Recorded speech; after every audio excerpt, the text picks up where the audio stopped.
Công an xã Phong Nha, tỉnh Quảng Trị đã mời 23 em học sinh trên địa bàn lên làm việc vì có hành vi ra đường nhảy múa với xe tải, quay video đăng tải lên mạng xã hội.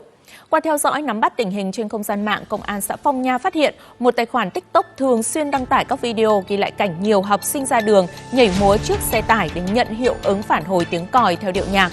Qua xác minh, các video này được quay trên những tuyến đường chính đi qua địa bàn xã Phong Nha. Công an xã đã mời chủ tài khoản cùng 23 học sinh xuất hiện trong các video lên làm việc. Các em đều là học sinh của một trường trung học cơ sở trên địa bàn xã. Tại buổi làm việc, sau khi được lực lượng công an phân tích, giải thích về mức độ nguy hiểm của hành vi, các em học sinh và phụ huynh đã nhận thức rõ rủi ro, đồng thời cam kết không tái phạm.